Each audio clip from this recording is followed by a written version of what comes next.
Good afternoon, Miss Mary Jane. Good afternoon, ma'am. Okay, Miss Mary Jane, can you tell me about yourself? My name is Mary Nieves, 35 years old. I'm married with Ricardo Nieves. I have three children, one girl, three boys, ma'am. I Okay, two boys, ma'am. okay.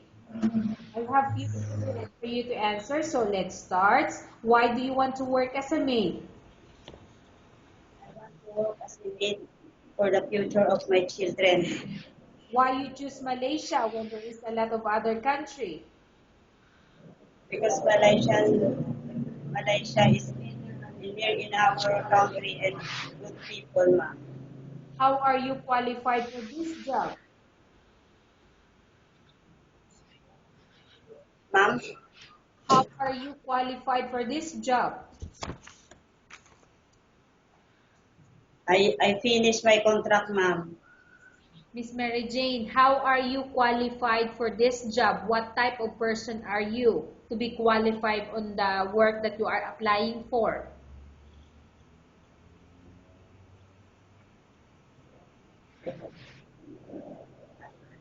Mary Jane,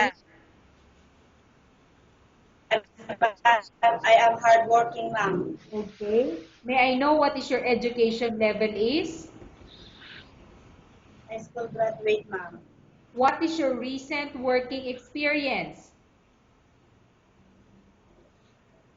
Housemaid, ma'am. Have you worked abroad before? No, ma'am. Do you have experience of taking care of baby? Yes, ma'am. And whose baby you are taking care of?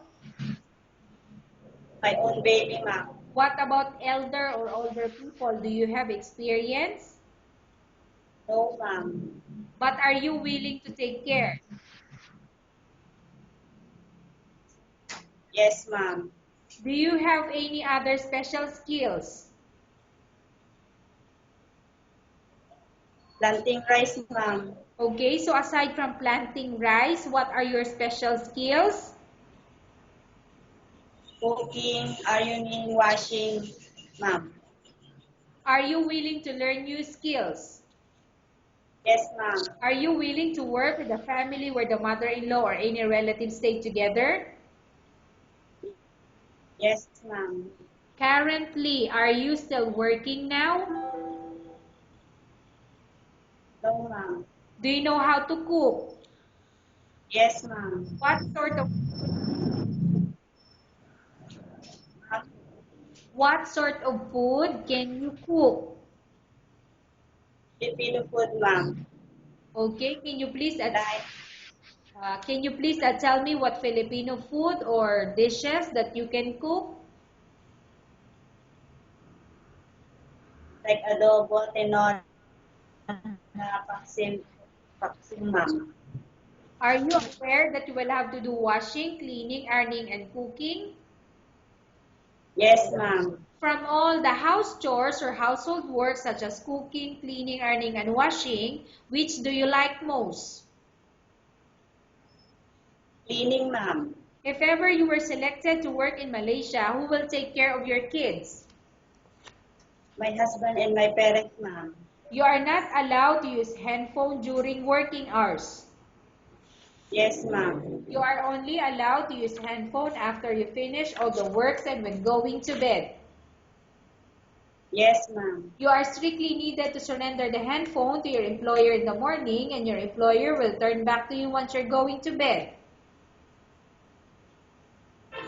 Yes, ma'am. If ever your employer finds out that you're abusing your handphone and it's affected your work performance, your employer will confiscate your handphone and you're not allowed to hold it anymore. Instead, your employer will allow you to call to your family 3 times in a month.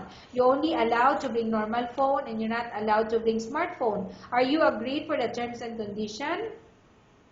Yes, ma'am. Are you agreed to the rules and regulation for the handphone?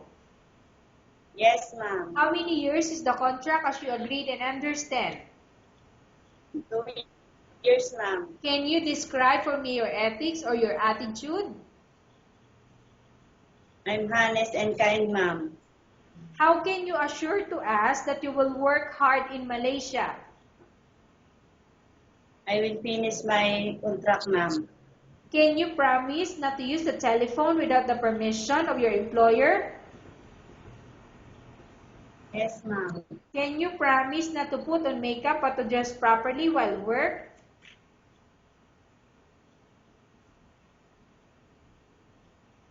Miss Mary Jane? Yes, ma'am. Can you promise not to invite friends and relatives without the consent of your employer? Yes, ma'am. Can you promise not to ask for advance salary from your employer under any circumstances? Yes, ma'am. Do you really understand of the rules and regulation of the agency? Yes, ma'am. Do you pay any placement fee for you to come to Malaysia to work as a maid? No, ma'am. Do you have any history of sickness, example breast cancer or any other illness? No, ma'am. Do you suffer from any skin diseases, allergy or physical defect? No, ma'am. Have you suffered from any serious illness? No, ma'am. Do you smoke? No, ma'am. Have you undergone any operation or surgery? No, ma'am. Are, are you medically fit? Yes, ma'am. Are you in any medication? No, ma'am. Are you allergic with any food? No, ma'am. Are you prepared to work for the employer of any race? Yes, ma'am. Are you prepared to eat the type of food taken by your employer? Yes, ma'am. Are you afraid of being left alone in the house? No, ma'am. Are you afraid of dogs or other pets? No, ma'am. Can you promise to work according to instruction from your employer? Yes, ma'am. Do you have any immediate family working in Malaysia? No, ma'am. Okay, Miss Mary Jane, we have finished our question section. Let's go to case study. I have a case study for you and I want you to answer me truthfully. Upon arrival in Malaysia within 6 months, if ever any of your family members pass away, what will you do? Will you continue to work till finish your contract or you will go back? I will continue to finish my contract, ma'am. Tell us about yourself and why do you want to work in Malaysia as domestic helper? I met, I'm married in Nieves, 35 years old. I'm married with Ricardo Nieves. I have 3 children, one girl, 2 boys, ma'am. And I like to work in Malaysia for the future of my kids, ma'am. Okay, Miss Mary Jane, what do you want to tell to your employer who watching your video? Good morning, ma'am. Good morning, sir. Please help me I like to work for you, and I promise to finish my I, fi- I and I want to